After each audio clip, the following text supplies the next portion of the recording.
আচ্ছা, কারা বাঙালি বলুন তো? যারা সন্ধ্যাবেলায় বাড়ির ছাদে বসে বা ব্যালকনিতে বসে আমার মতো চা খায়, তারা বাঙালি?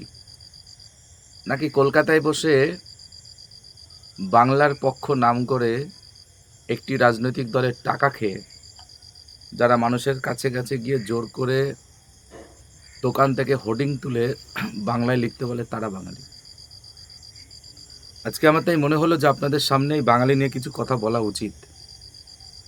কারণ যে দলটি আমি করি সেই দলটির নাম বিজেপি, এবং যখনই বিধানসভা নির্বাচন আসে তখনই আমরা লক্ষ্য করি সেই বিজেপির বিরুদ্ধে এখানকার রাজনৈতিক দল, শাসক দল, তারা বাংলা বিরোধী কথাটা বলে।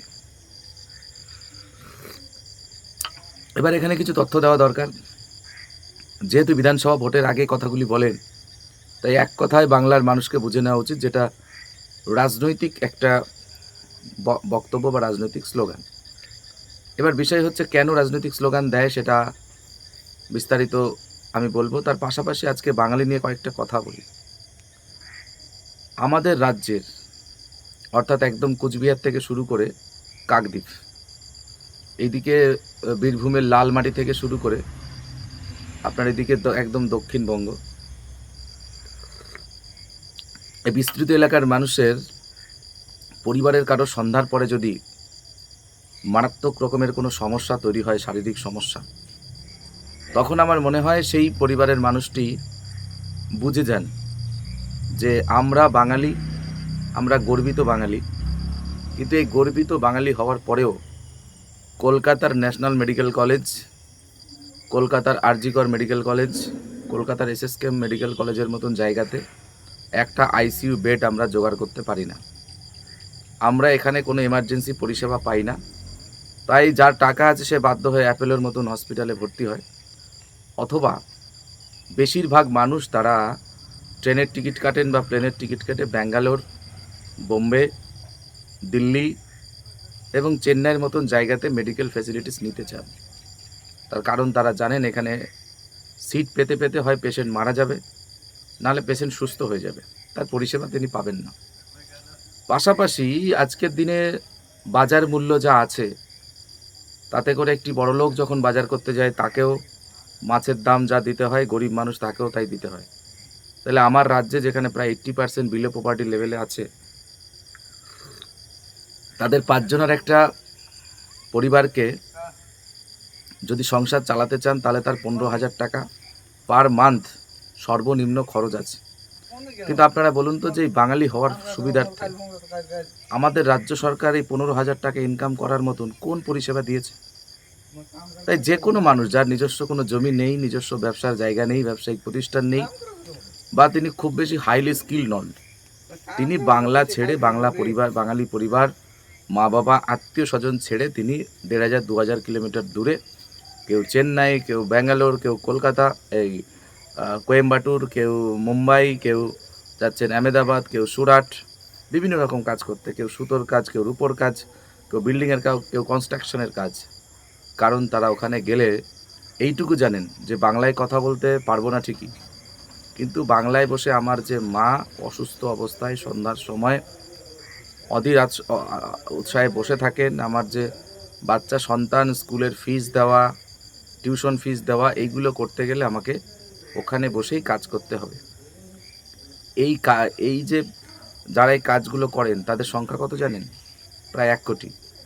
অর্থাৎ যারা বাংলায় কথা বলেন বাঙালি, তারা আমার দেশের, আমার রাজ্যে বসবাস করেন, এবং তারা তৃতীয় শ্রেণীর নাগরিকের যে সুবিধা সেটাও এই বাংলায় পান না বলে তারা মাসের শেষে 20,000 টাকা ইনকাম করার জন্য, 15,000 টাকা ইনকাম করার জন্য তারা চলে যান অবাঙালিদের কাছে।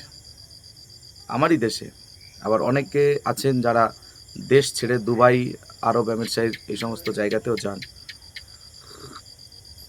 ফলে আজকে যারা বাঙালি বাঙালি করে আপনাদের কাছে বক্তব্য রাখছে, তাদের কাছে একবার আমার মনে হয় সকলের প্রশ্ন করা উচিত যে আমি বাঙালি, আমি প্রাউডলি বলি আমি বাঙালি।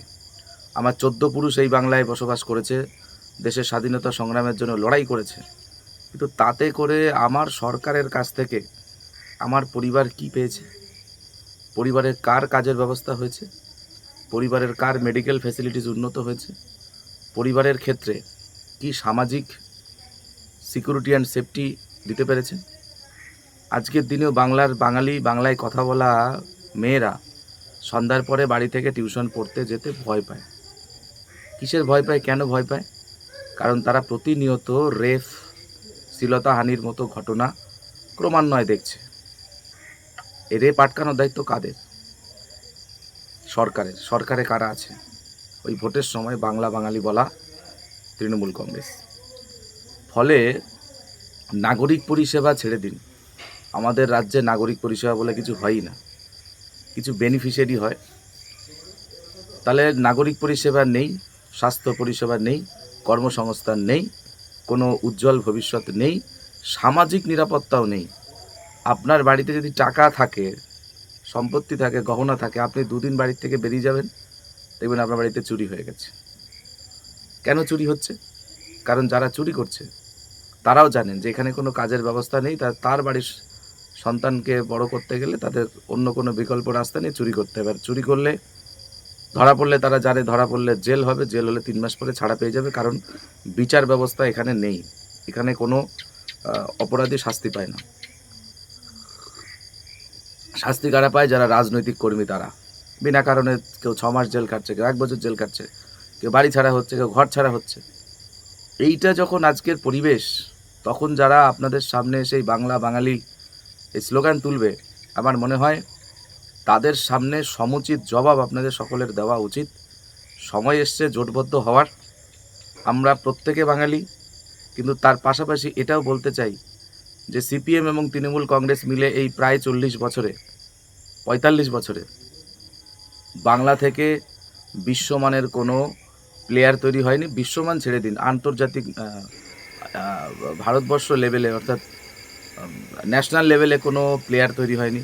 কোনো ফুটবলার নেই, ক্রিকেটার নেই, সাহিত্যিক নেই, সায়েন্টিস্ট নেই, কোনো ভালো জয়েন্ট আইআইটির মতন সর্বভারতীয় স্তরে পরীক্ষাতে সেখানে আমাদের বাঙালিদের পার্সেন্টেজ কমে যাচ্ছে, অংশগ্রহণ করার পার্সেন্টেজ কমে যাচ্ছে। অল ইন্ডিয়া পরীক্ষা যেগুলো হয়, অল ইন্ডিয়া সিভিল সার্ভিস, সেখানেও আমাদের বাঙালিদের প্রতিনিয়ত কমে যাচ্ছে।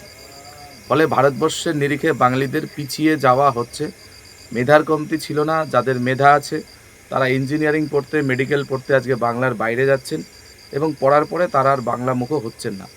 যারা ছোটোখাটো স্টার্ট আপ ব্যবসা করতে চাইছেন তারাও বাংলার বাইরে যাচ্ছেন, কারণ তারা এখানে জানেন যে 10 কোটি টাকা ইনভেস্ট করতে গেলে এখানে 1 কোটি টাকা কাটমানি দিতে হবে, আর প্রতিনিয়ত তৃণমূলের নেতা তারা আসবেন, আমাদের আজকে এই চাঁদা, কালকে সেই চাঁদা।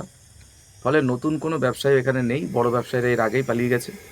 ফলে এই অন্ধকার বাংলায় বসে বাঙালি হিসাবে শুধু গর্ব করলে আমার মনে হয় আমার পেটও চলবে না।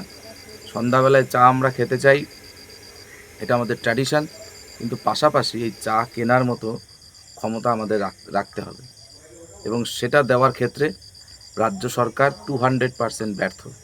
তাই সময় এসছে জোটবদ্ধ হওয়ার, সময় এসছে পরিবর্তন ঘটানোর, সংকল্পবদ্ধ হওয়ার।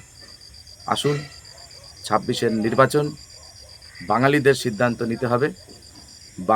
সত্যিকারে বাঙালিদের পেটে লাথি মারা তৃণমূল কংগ্রেসের রাজনৈতিকভাবে বিসর্জন। ধন্যবাদ।